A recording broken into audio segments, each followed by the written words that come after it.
இன்றைக்கி பெண்கள் வேலைக்கு போகிறது தான் சார் சந்தோஷம். ஏன்னா எங்கள் குடும்பம் ஏழ்மையான குடும்பம். சாதாரண வேலைக்கு எங்கள் அம்மா வேலைக்கு போய் பல சங்கடங்களை அனுபவிச்சாங்கங்க. ஆனால் அந்த சங்கடங்கள்லாம் எங்கள் அம்மாவுக்கும் எங்கள் குடும்பத்துக்கும் சந்தோஷத்தை தாங்க கொடுத்துச்சு. எப்படின்னா எங்கள் அப்பா நிறையா குடிக்கிறவங்கங்க. எல்லார் வீட்லேயும் எல்லா அப்பாவுக்கும் ஒன்று ஒன்று பிடிக்குங்க. ஆனால் எங்கள் அப்பாவுக்கு வீட்டில் பிடிக்காத பொருள்னா அது பித்தளை பாத்திரம் தாங்க. அடகு வச்சுட்டு வந்து குடிச்சிட்டு வந்துடுவாங்க. அம்மா வேலைக்கு போய் வர சம்பளத்தில் மூட்டுட்டு வருவாங்க. இப்படி இருக்கிற காலகட்டத்தில் எங்கள் அம்மாவுக்கு எம்ப்ளாய்மெண்ட்டில் ஒரு அரசாங்க பதவி கிடைக்குதுங்க. ஆனால் அந்த பதவி வெறும் 40 ரூபா சம்பளம். ஊரில் யாருமே அந்த வேலைக்கு போகலை.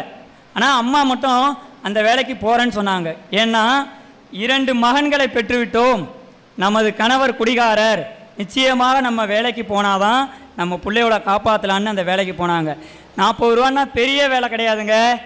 5 வயசுக்கு கீழே உள்ள குழந்தைங்களுக்கு ஆய் அலம்பி விட்டு கலவா சாதம் போட்டு கொடுக்குற பாலர் பள்ளியில் ஆயாம்மா வேலைங்க.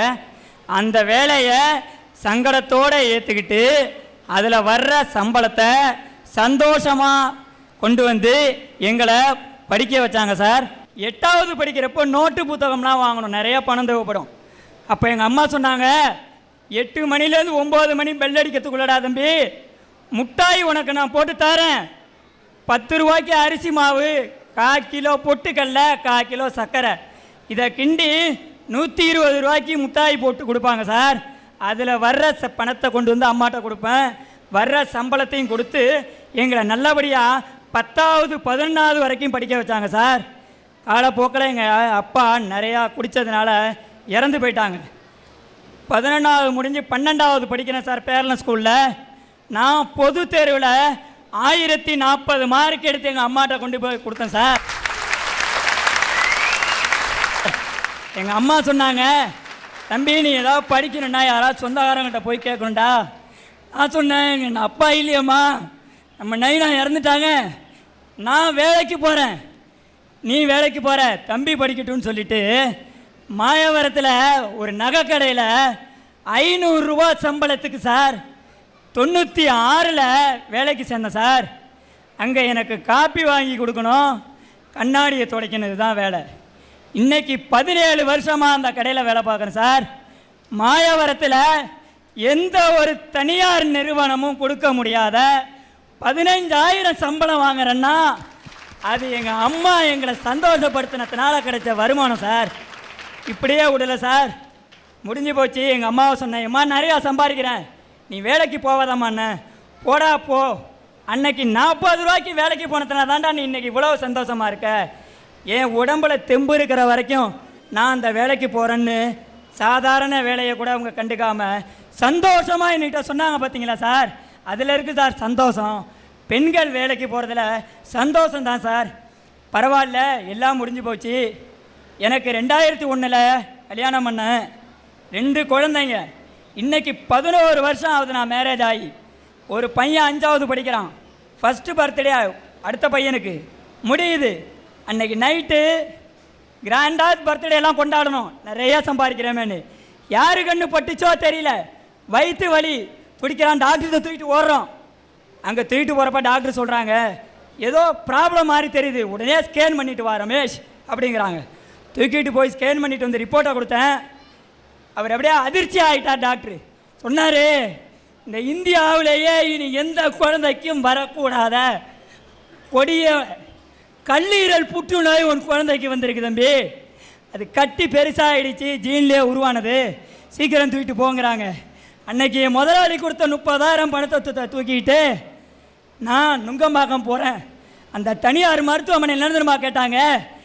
7 டாக்டர் கான்ஃபரன்ஸ் போட்டு என் மனைவி நிற்க வச்சு 7 லட்சம் பணம் கட்டுங்கிறீங்களா, கட்டுனீங்கன்னா உங்கள் குழந்தைய நாங்கள் ஆப்ரேஷன் பண்ணுவோம், இது 100ல் 1 குழந்தைக்கு தான் இந்த வியாதி வரும் அப்படின்னு சொன்னாங்க. எங்களால் ஒன்றுமே பண்ண முடியல. சார் ஏதாவது குறைச்சி சொல்லுங்கள் சார், ஏன்னா நாங்கள் வறுமையான ஃபேமிலி சார். இப்போ கொஞ்சம் கொஞ்சமாக சம்பாரித்து கொஞ்சமாக சேர்த்து வச்சுருக்கோம் சார். நான் இடம் வாங்கியிருக்கேன், அதை விற்றுறேன் சார். தவார் அழுவுறதெல்லாம் நிப்பாட்டு. 1.5 லட்சம் உனக்கு வேணா சலுகை பண்ணுவோம். இல்லை 1.5 லட்சம் போக 5.5 லட்சத்தை பணத்தை கட்டினாங்க. உடனே என் மனைவி கேட்டாங்க, 5.5 லட்சம் பணத்தை கட்டிடுறேன் டாக்டர், எப்படியாவது என் குழந்தையை காப்பாற்றினத்துக்கு. அந்த டாக்டர் என்னமா சொன்னார், 5.5 லட்சம் பணத்தை கட்டு, குழந்தையை காப்பாற்றுறதுங்கிறதுக்கு நான் வேறு உத்தரவாதம் தரமாட்டேன். ஏன்னா ஓப்பன் சர்ஜரி பண்ணி உன் குழந்தை கட்டி எடுக்கணும், இது ரொம்ப ரிஸ்கான ஆப்ரேஷன் தம்பின்னாங்க. அப்போ இதையெல்லாம் கவனிச்சுக்கிட்டு இருந்த அந்த ஆஸ்பத்திரியில் வேலை பார்க்குற ஒரு கூற்று ஆயா அம்மா கூப்பிட்டாங்க என்னையும் என் மனைவியும். தபார் தம்பி, இந்த ஆஸ்பத்திரியில் உன் குழந்தைய கொன்னுடுவானுவோம், நீ தூக்கிட்டு அடையாறில் உள்ள புற்றுநோய் மருத்துவமனைக்கு உன் குழந்தைய தூக்கிட்டு போ, நிச்சயமாக காப்பாற்றுவப்படுவாய் அப்படின்னு சொல்லி எங்களுக்கு ஒரு வேலைக்கார பெண் சொல்லவில்லை, அங்கே ஒரு தெய்வம் சொன்னிச்சு. நாங்கள் அடையாறு தூக்கிட்டு போனோம். அடையாறு தூக்கிட்டு போனோன்னே எங்களுக்கு அதிர்ச்சி தாங்கலை. அங்கேயும் ஒரு பெண் தெய்வம் வேலை செய்கிறது. பெண் மருத்துவர், முதலில் உங்கள் கண்களில் வரும் நீரை தொட தம்பி, உட்காருங்க, உங்கள் குழந்தைக்கு என்ன கல்லீரலில் புற்றுநோய் தானே, நாங்கள் காப்பாற்றுறோம், ஒன்றே ஒன்று செய்யணும், செய்வியான்னுச்சு. என்னம்மா காலில் உளுந்து கிடக்கிறேன், 1.5 வருஷம் தங்கி ட்ரீட்மெண்ட் பண்ணிக்கிறியா, பரவாயில்ல மேடம், எத்தனை வருஷம் ஆனாலும் என் குழந்தைய நான் உயிரோடு தான் நான் மாயவரம் தூக்கிட்டு போவேன் அப்படின்னு சொன்னேன். 1 ரூபாய் மட்டும் டோக்கன் கட்டு கவுண்டரில், ₹1 கட்ட சொன்னார்கள். உன்னை டிஎஃப் கேட்டகரியில் உன் பையனுக்கு நான் இலவச சிகிச்சை அளிக்கிறேன். நாங்கள் எனக்கு ஒன்றும் புரியல, டிஎஃப்னா மேடம் திரும்ப எவ்வளவு பணம் கட்டணும், எப்போ வரணும்னு. உனக்கு டோட்டல் ஃப்ரீ ஸ்கீமில் நான் அலோடு பண்ணுறேன், நீ முழுமையாக உன் குழந்தைய சிகிச்சை பண்ணிக்கினாங்க. 1.5 வருஷம் தீபாவளி, பொங்கல், ஆடி மாதம் எல்லாமே என் மனைவி ஆஸ்பத்திரியில் தங்கி பால் கொடுத்துக்கிட்டு என் குழந்தைய காப்பாற்றி இன்னைக்கு முழுமையாக ஆப்ரேஷன் செஞ்சு இந்த அரட்டை அரங்கம் பார்த்துக்கிட்டு இருக்கான்னா இதுக்கு காரணம் அங்கே வேலை பார்த்த ஒரு பெண் டாக்டர் தான் சார். எனக்கு அடையாறு மருத்துவமனையில் வாசலில் பெருமாள் கோவில் இருந்துச்சு, போகிறப்ப பெருமாளை கும்பிட்டேன், வர்றப்ப அந்த டாக்டர் காலில் விழுந்து கும்பிட்டேன் சார். எனக்கு அங்கே அது தெய்வமாகப்பட்டது சார். இப்படி என் குழந்தையை காப்பாற்றின சந்தோஷத்தில் நாங்கள் எல்லோரும் சந்தோஷமாக இருக்கேன்னா, என் வாழ்க்கையில் எங்கள் அம்மா எங்களை சந்தோஷப்படுத்தினார் வேலைக்கு போய். எங்களுடைய வாழ்க்கையில் இன்றைக்கி ஒரு பெண் துப்புரவாளரும் அங்கே மருத்துவராக பண்ணிட்டு பெண் மருத்துவரும் தான் எங்களுக்கு தெய்வம். அதனால் நான் என்ன சொல்கிறேன்னா, ஒவ்வொரு வீட்டிலும் பெண்கள் வேலைக்கு போனால் இந்த சமுதாயத்தில் நிச்சயமாக சந்தோஷம் கிடைக்கும் கிடைக்கும், இதில் மாற்றம் கிடையாதுன்னு கூறுறேன். சந்தோஷம், பெண்கள் வேலைக்கு போனால் சந்தோஷம் தான் சார். இந்நேரம் பேசின தோழர்களில் நீ பேசுனது ரொம்ப நெஞ்ச நிகழ வச்சுது. நீங்கள் மயிலாடுதுறையில் ஒரு நகைக்கடையில் சாதாரண வேலைக்கு சேர்ந்து 15,000 ரூபா சம்பளம் வாங்கக்கூடிய அளவுக்கு உயர்ந்துன்னு சொன்ன, உன் குழந்தைக்கு உடல்நிலை சரியில்லை என்றதும் உன் முதலாளி 30,000 ரூபா கொடுக்குறேன்னு. நகை ஜொலிக்கிறதோ இல்லையோ, உன்னுடைய முதலாளியின் மனம் நன்றாக ஜொலித்திருக்கிறது. உரிமையாளரை நான் மனதார பாராட்டுகிறேன். உன்னுடைய கருத்து ரொம்ப அற்புதமாக இருந்தது. ஆபரண கடையில் வேலை செய்கின்ற அந்த தங்கம் ஜொலிப்பதைப் போல உன் கருத்துகள் அற்புதமாக ஜொலித்தது என்று மனதார. மயிலாடுதுறைக்கு பக்கத்தில் கொல்லுமாங்குடின்னு ஒரு ஏரியாவில் ஒரு சம்பவம் நடந்துச்சுங்க. ஒரு கூலி தொழிலாளி வேலை பார்த்துட்டு பெட்ரோல் பங்கில் போய் சில்லறை மாற்ற போகும்போது அவரை கூப்பிட்டு வச்சு வெட்டி கழுத்தை அறுத்து போட்டாங்க. அவருக்கு 3 பொம்பளை பிள்ளைங்க. மூத்தது டிப்ளமோ முடிச்சுட்டு வீட்டில் இருக்கு. 2வது பொண்ணு பிஎஸ்சி மேத்ஸ் படிக்குது. அந்த பொண்ணு 10th 400 மார்க் எடுத்துச்சு, மேத்ஸில் சென்டம் வாங்கினுச்சு. 3வது ஒரு பொண்ணு 10th 433 மார்க் எடுத்துட்டு 11th படிச்சுட்டு இருக்கு.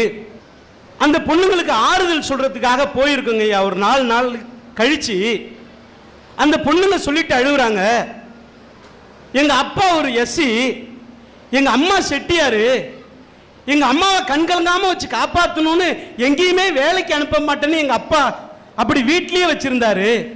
நான் படிக்க நினைச்சதெல்லாம் நீங்க படிக்கணுமான்னு சொல்லி எங்க 3 பொண்ணுங்களையும் நல்ல விதமா படிக்க வச்சாரு. ட்ரெஸ் எடுத்து கொடுத்தாரு, காலேஜுக்கு ஃபீஸ் கட்டினாரு, பஸ்ஸுக்கு காசு கொடுத்தாரு. எங்களுக்கு வறுமை தெரியல. இன்னைக்கு எங்க அப்பாவை இப்படி கொலை பண்ணிட்டாங்களே, இனிமே யாரு சார் எங்களுக்கு ட்ரெஸ் எடுத்து கொடுப்பா, யாரு சார் எங்களை படிக்க வைப்பா அப்படின்னு அந்த 3 பொண்ணுங்க கலங்குனுச்சுங்க. கடைசியா ஆறுதல் சொல்லிட்டு கவலைப்படாதீங்கம்மான்னு சொல்லிட்டு அம்மா எங்கம்மான்னு கேட்டேன். 4 நாள் ஆகுது கணவன் செத்து. வீட்டுக்கு பக்கத்தில் இருக்கிற ஒரு வயல்ல நடவு நட்டுக்கிட்டு இருக்காங்க அந்த அம்மா. பொண்ணு பார்க்க போயிட்டு அங்கேயே கதறி அழுவுறா. அம்மா, இந்த நிலைமையில நம்மள அப்பா விட்டுட்டு போயிட்டாரம்மான்னு கதறா. ஓடி போய் ஏமா இந்த மாதிரி பண்றீங்கன்னு கேட்டேன். அப்ப அந்த அம்மா சொன்னாங்க, என் கணவர் இருந்தாரு, எந்த குறையும் வைக்கலங்க. எங்க பிள்ளைங்களே உலகம்னு வாழ்ந்தாரு, நான் கூட வெளியில வேலைக்கு போனதில்லை. இப்ப அவர் போயிட்டாரு, என் பொண்ணுக்கு யாருங்க காலேஜுக்கு ஃபீஸ் கொடுப்பா? இன்னைக்கு நடவுக்கு போனா ஒரு 40 ரூபாயாவது கிடைக்கும். நாளைக்கு என் பொண்ணை காலேஜுக்கு அனுப்பலான்னு நினைக்கிறேன். இதுல என்னங்க தப்புன்னு அந்த அம்மா கதறா. நான் கேட்கிறேன், இந்த நிலைமையில ஒரு பொண்ணு வேலைக்கு போறேன்னு நினைக்கிறாளே, அந்த அம்மா தான் பிள்ளைய காலேஜுக்கு அனுப்பணும், அதனால வேலைக்கு போகணும்னு நினைக்கிறாங்களே, இது காலத்தோட கட்டாயம் இல்லையா சார்? இதுல என்ன சார் சந்தோஷம் இருக்கு? சங்கடம் இருக்கேன்னு போகாம இருக்க முடியுமா? இதானே சார் காலத்தோட கட்டாயம். இன்னைக்கு இங்கிருந்து வெளி மாவட்டங்களுக்கெல்லாம் பொண்ணுங்களை வேலைக்கு அனுப்புறாங்க பெத்தவங்க. இந்த பொண்ணுங்க வேலை பார்த்தா ஒரு 2 வருஷம் கழிச்சு 3 வருஷம் கழிச்சு ஒரு 25,000 அந்த கம்பெனில இருந்து பணம் தர மாட்டானு ஒரு நிலைமையில தான் சார் அனுப்புறாங்க. இதான் சார் காலத்தினுடைய கட்டாயம்.